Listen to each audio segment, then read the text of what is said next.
வணக்கங்க. வாழ்க வளமுடன். வாழ்த்துக்கள் நண்பர்களே, வாழ்த்துக்கள். அதாவதுங்க, ஒரு சாதகத்தை பார்த்தோன்னே இந்த சாதகர் கஷ்டப்படாமல் நிம்மதியாக வாழ்க்கையை செய்ப்பார், பொண்ணு பொருள் சேர்த்திக்குவார். அதாவது பணம் அமௌண்ட்டு சம்மந்தப்பட்டது அவருக்கு நல்ல வருத்து வரும் அப்படின்னு சொல்லிட்டு வரலாம். ஒரு சாதகத்தை பார்த்தோம்னா ரொம்ப கஷ்டப்படுவாருங்க. ஆரம்ப காலத்தில் கல்வி தடை, படிப்பு தடை, பூர்வத்தை விட்டு வெளியேறணும், கஷ்டப்பட்டு என்னங்க வாழ்க்கையே வனவாசம் போகிற மாதிரி போகணும். ஆனால் அது போனாலும் அடுத்து எப்போ செய்ப்பார் அப்படின்னா, குறைஞ்சபட்சம் 45 வயசுக்கு மேலே தான் அவர் வாழ்க்கையில் செய்கிறதுக்கான வாய்ப்பு இருக்குது. அந்த திசை புத்தியை வச்சு தான் நம்ம சொல்ல முடியும். சரி, ஒரு ஒரு வளர்ச்சியான சாதகம்னு சொல்லுவாங்க. இப்போ ஒரு ஆணும் பொண்ணும் பொருத்தம் பார்க்க வேணால் கொடுக்குறாங்க சாதகத்தை. ஏங்க, பொண்ணு வீட்டுக்காரங்க கேட்குறாங்க, இந்த பையனுக்கு பொண்ணு கொடுத்தா பையன் நல்லா வளர்ச்சி அடைஞ்சிருவாரா, நல்ல வளர்ச்சியான சாதகமாக கேட்குறதே அப்படி தான் கேள்வி கேட்பாங்க.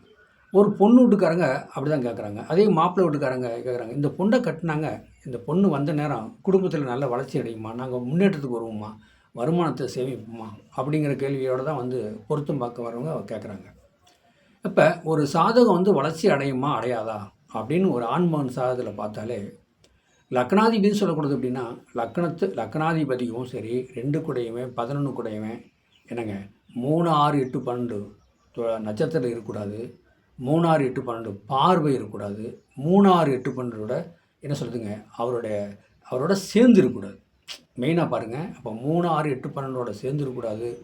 3, 6, 8, 12 பார்வை இருக்கக்கூடாது. 3, 6, 8, 12 நட்சத்திரத்தில் இருக்கக்கூடாது. யார்? லக்னாதிபதி 2 கூடையுமே 11 கூடையுமே.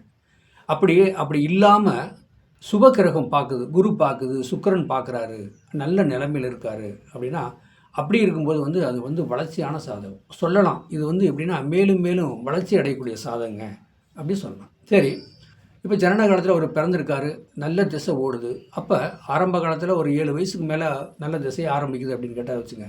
ஆனால் 7 வயசுக்கு மேலேலாம் சுக்கிர திசை வரக்கூடாதுங்க. சுக்கிர திசைனா நீட்டாக இனிப்பு சாப்பிட்றது, சட்டை துணிமணி மாற்றிக்கிறது, என்ஜாய் இருக்கிறது, மொபைல் பார்க்குறது, இந்த மாதிரி ஒரு எண்ணத்தில் கூட கொடுக்கும். அது பையனாக இருந்தாலும் பிள்ளையாக இருந்தாலும் அந்த எண்ணத்தை கொடுத்துட்டு போயிடும். அதை நான் சொல்லவில்லை. ஏன்னா இது வளர்ச்சி அடைய சாதகமா. அப்போ பாருங்கள், இந்த படிப்பு காலம் வருது, படிப்பு சம்மந்தப்பட்டது வரும்போது புதன் தசை வரலாம்.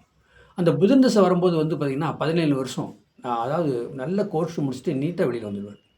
ஆனால் கோர்ஸ் முடிச்சுட்டு வெளியில் வந்துடுவார், கடனாளியே நிற்பார்.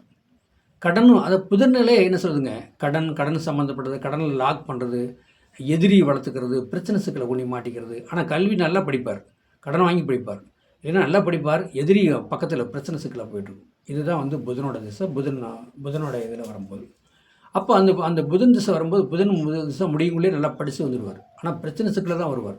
பாருங்கள், லோன் போட்டு தான் படிக்கிற மாதிரி அவருக்கு வந்துருக்கும். புதன்னாலே எப்படி, காலபுருஷனுக்கு 6ஆம் இடம், 3, 6 அந்த மாதிரி தான் ஒரு படிப்பு, அதெல்லாம் வரக்கூடிய வாய்ப்பு நிறையா இருக்குது. அதே நேரத்துக்கு இந்த வளர்ச்சி அடைய சாதகம், வளர்ச்சி அடையாத சாதகங்கிறது நம்மளுடைய கான்செப்ட்டு.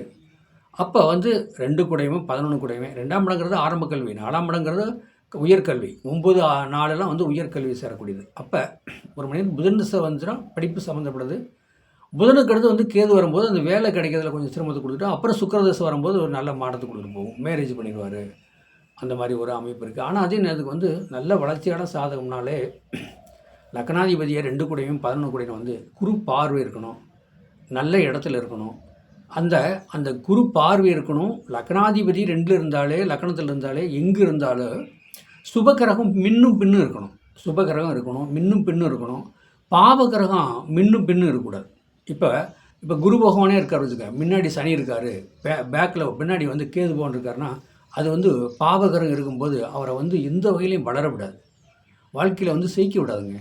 அந்த பாவகிரகமாக சுபகிரகமாக பார்வை என்ன பார்க்குது, இந்த 12 கட்டம் 12 பாவகம், 27 நட்சத்திரம், 108 பாதம், இந்த பாதத்தில் இந்த டிகிரியில் போய் எங்கெல்லாம் இருக்கிறாரு லக்னாதிபதி 2 கூடையுமே 11 கூடையுமே, இதெல்லாம் நம்ம மெயினாக பார்க்கணும். பார்த்தா தான் அந்த சாதகம் வளர்ச்சி அடையுமா அடையாதா, எத்தனை வயசுக்கு அப்புறம் அந்த வளர்ச்சி அடையும், எத்தனை வயசுக்கு அப்புறம் வளர்ச்சி அடையாது அப்படின்லாம் நம்ம தெளிவாக சொல்லணும். சொல்கிறது எப்படின்னா, வளர்ச்சி அடைய சாதகமாக அது என்ன, அது பின்னோக்கி போகுதா, படிப்பில் என்ன பண்ணுறாரு, பொருளாதாரத்தில் என்ன பண்ணுவார், நாளைக்கு மேரேஜ் பண்ணி அவர் எப்படி வாழ்க்கையில் செய்ப்பார், இதெல்லாம் நம்ம கணக்கெடுக்கணும். சும்மா சாதகம் பார்த்தோம் ஏன்னா தானாங்கிறது கணக்கெடுக்கலாம் கூடாது. தெளிவான கணக்கு வந்துச்சுன்னா கண்டிப்பாக அது தெளிவாக. இப்போ ஒன்றும் இல்லைங்க, திசை புத்தி அடுத்தடுத்து என்ன திசை ஓடுது, வளர்ச்சி அடையுமா அடையாதா, மேட்ரு அவ்வளோதான். இவ்வளோ சும்மா நம்ம அது சூட்சுமம்லாம் ஒன்றும் கிடையாது.